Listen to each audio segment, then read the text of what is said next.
Hello friends, welcome to crazy GK trick.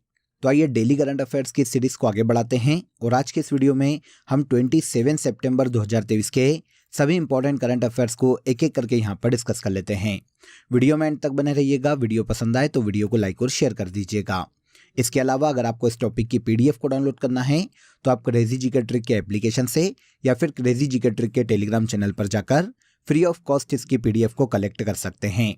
आइए आज के करंट अफेयर का सबसे पहला क्वेश्चन देखिए। इंपॉर्टेंट क्वेश्चन है, नोट कर लीजिएगा फ्रेंड्स। 53 दादा साहब फाल्के पुरस्कार से किसे सम्मानित किया जाएगा? तो देखिए, हाल ही में सेंट्रल गवर्नमेंट के द्वारा 53 दादा साहब फाल्के पुरस्कार की घोषणा की गई है, जो कि देखिए वहीदा रहमान को दिया जाने वाला है। आंसर ए हो जाएगा।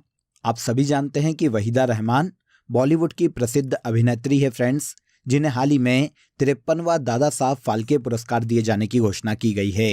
देखिए फ्रेंड्स, वहीदा रहमान का जो जन्म है वो भारत के तमिलनाडु राज्य में हुआ था और ये भरतनाट्यम नृत्य की एक प्रसिद्ध नृत्यांगना भी रही है।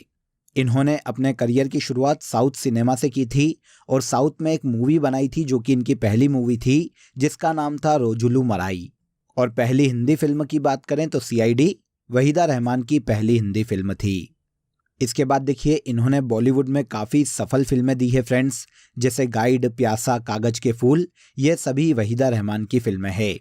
वहीदा रहमान को कला के क्षेत्र में उनके योगदान के कारण इंडियन गवर्नमेंट के द्वारा 1972 में पद्मश्री और 2011 में पद्म भूषण से भी सम्मानित किया जा चुका है।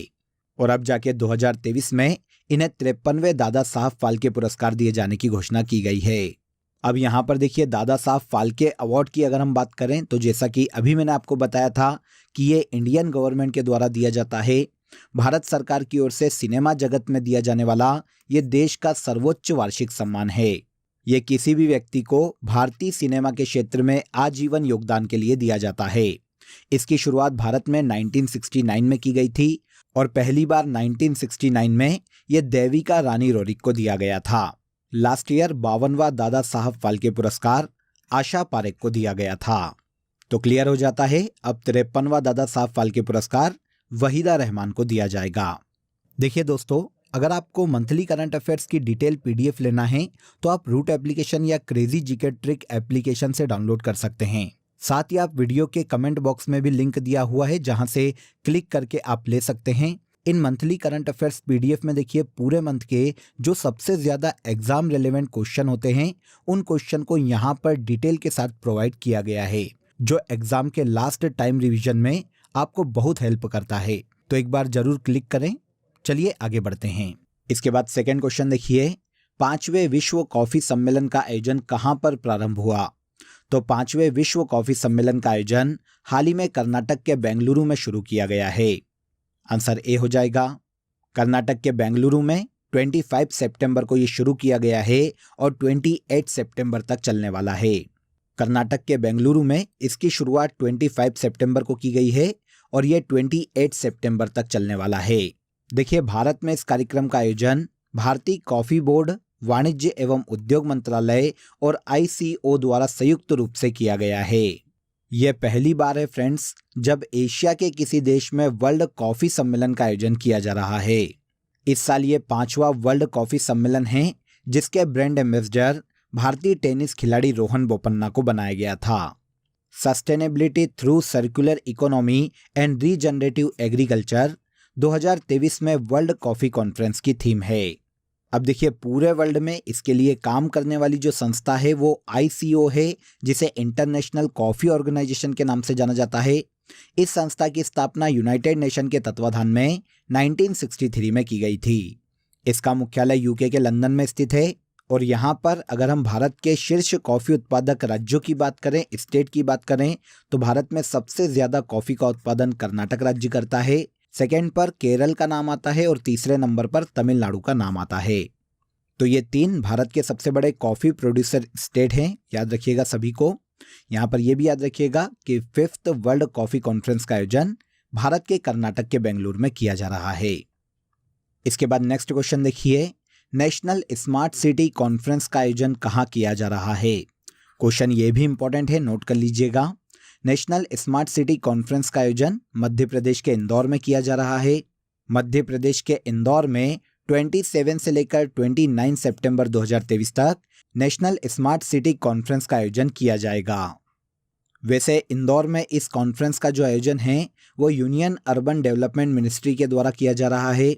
इस कॉन्फ्रेंस में देखिए देश भर की स्मार्ट सिटी के अपने अपने प्रोजेक्ट मॉडल दर्शाए जाएंगे और इसके अलावा जितने भी इनोवेटिव आइडियाज़ हैं सभी स्मार्ट सिटी के पास वे अपनी जानकारी को यहाँ पर शेयर करने वाले हैं और साथ ही साथ स्मार्ट सिटी के तहत अच्छा काम करने वाले स्टेट को और लोगों को यहाँ पर सम्मानित किया जाने वाला है। देखिए फ्रेंड्स, इस सम्मेलन के दौरान 66 अलग अलग कैटेगरी में भारत के अलग अलग शहरों को इंडिया स्मार्ट सिटी पुरस्कार 2022 प्रदान किए जाएंगे। अब यहाँ पर यह फैक्ट इंपॉर्टेंट हो जाता है कि best national smart city category में जो अवार्ड है वो एमपी के इंदौर को ही मिलने वाला है। सेकंड पर गुजरात के सूरत शहर है और तीसरे पर उत्तर प्रदेश का आगरा शहर तीसरे पुरस्कार से सम्मानित किया जाएगा। एक इस फैक्ट को याद रखिए।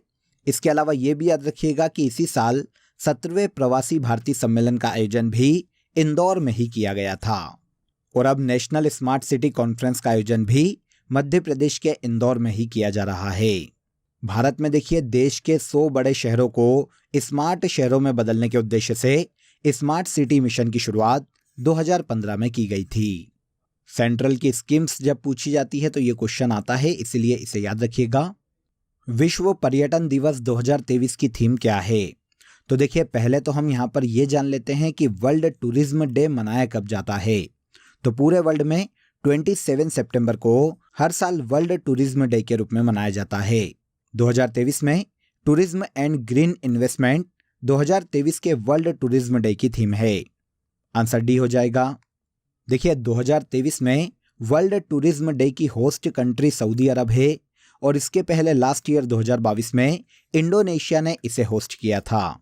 सबसे पहली बार 1980 में संयुक्त राष्ट्र पर्यटन संगठन ने वर्ल्ड टूरिज्म डे को मनाने की शुरुआत की थी। हर साल ये डे 27 सितंबर को मनाया जाता है और टूरिज्म एंड ग्रीन इन्वेस्टमेंट 2023 में इस डे की थीम है। उद्देश्य आप सभी को पता चल जाएगा।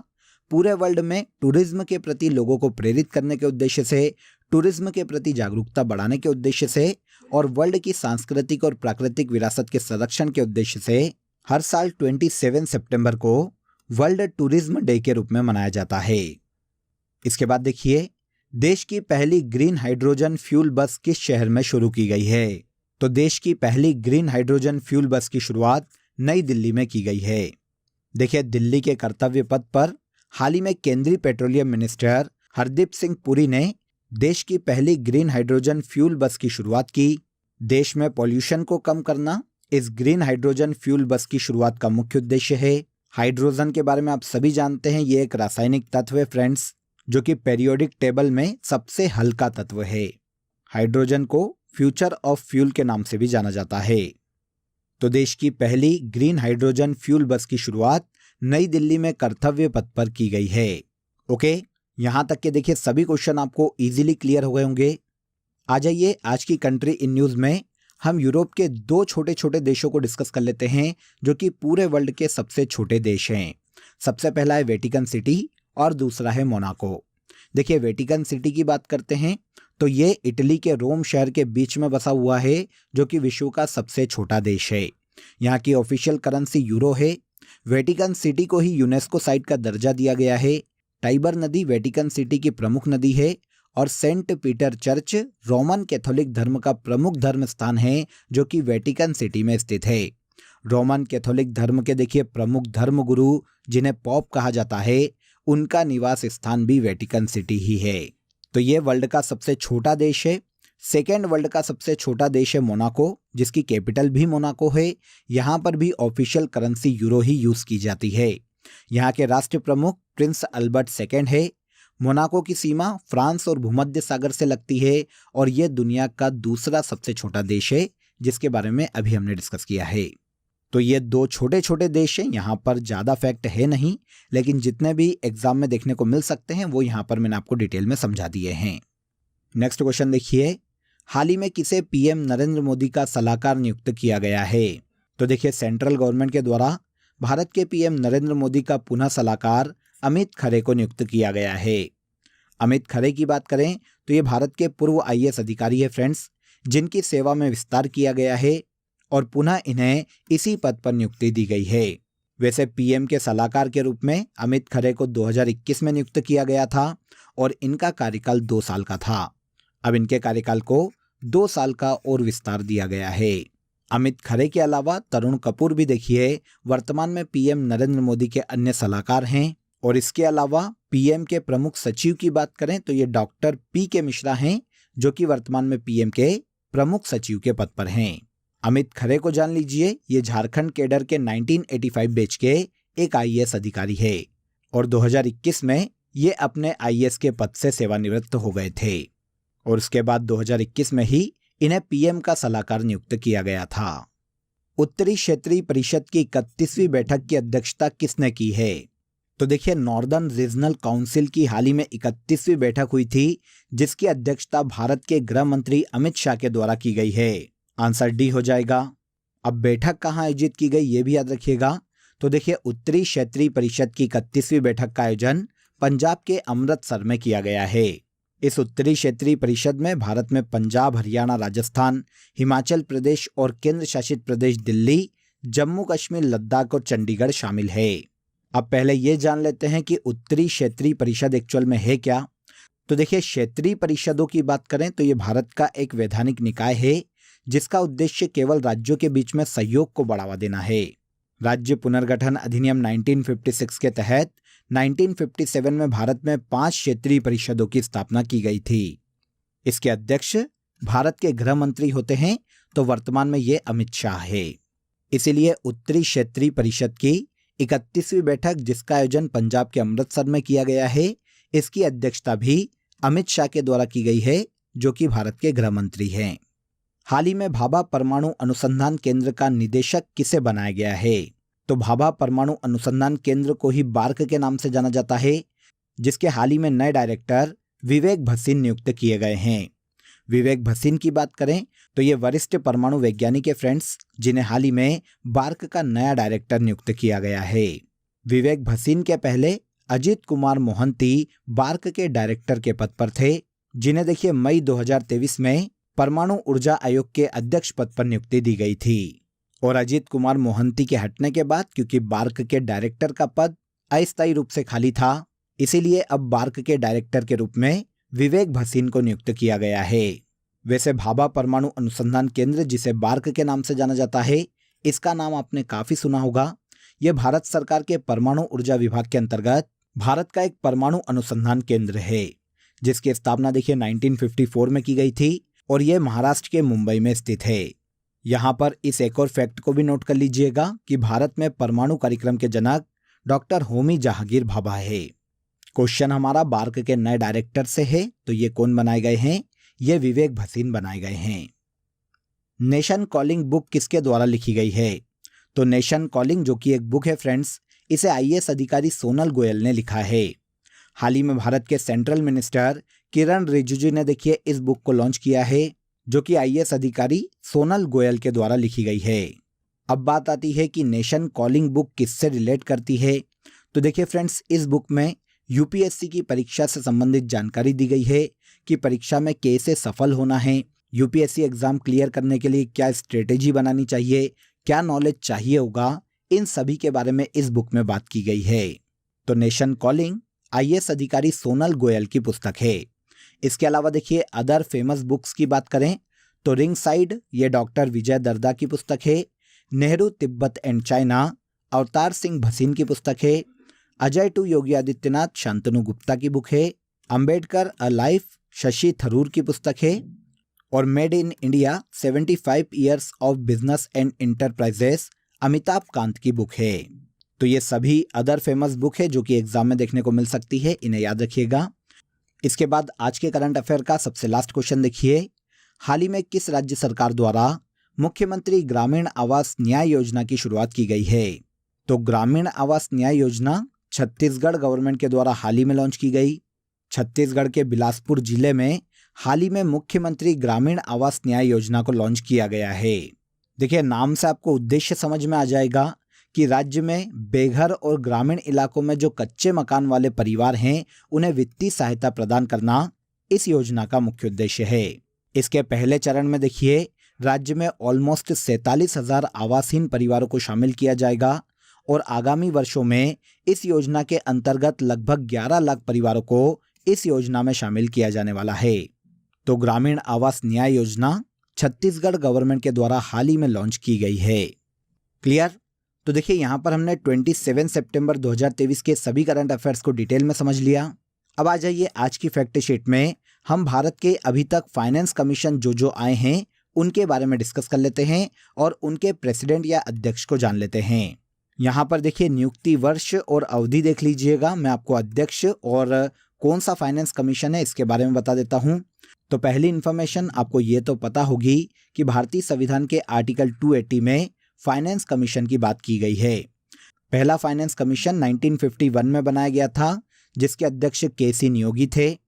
दूसरे फाइनेंस कमीशन के अध्यक्ष के. संथानम, तीसरे फाइनेंस कमीशन के अध्यक्ष ए.के. चंदा, चौथे फाइनेंस कमीशन के अध्यक्ष डॉक्टर पी.वी. राजमन्नार थे।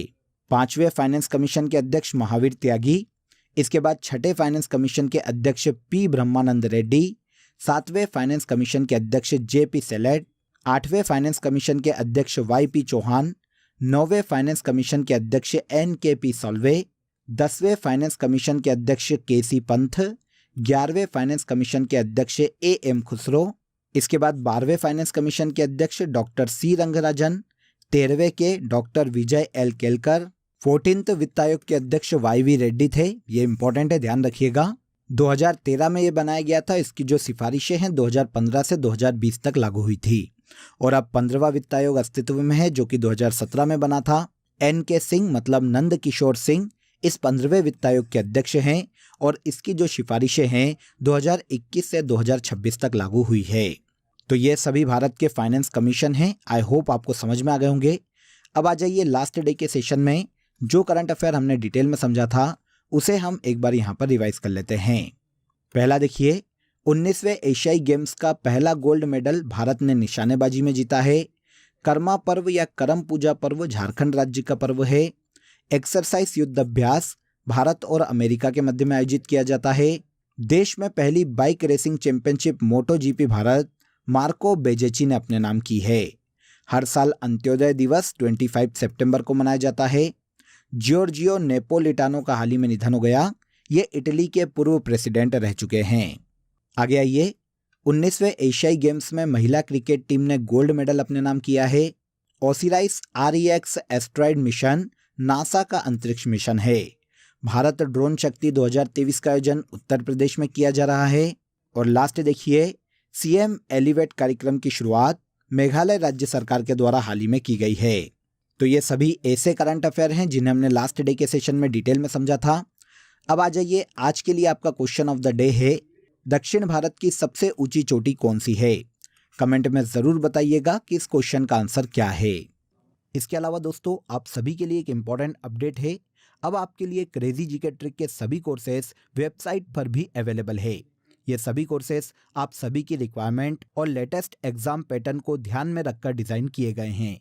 यहाँ हम बेसिक कॉन्सेप्ट के साथ साथ कॉम्प्रिहेंसिव लर्निंग पर फोकस करते हैं। तो एक बार जरूर वेबसाइट पर विजिट करें। इसका लिंक आपको डिस्क्रिप्शन बॉक्स में दिया गया है। तो आज के इस वीडियो में बस इतना ही। अगर वीडियो अच्छा लगा हो तो वीडियो को लाइक और शेयर कर दीजिए। चैनल को सब्सक्राइब कर लीजिए। कल फिर मुलाकात करेंगे नेक्स्ट डे के करंट अफेयर में।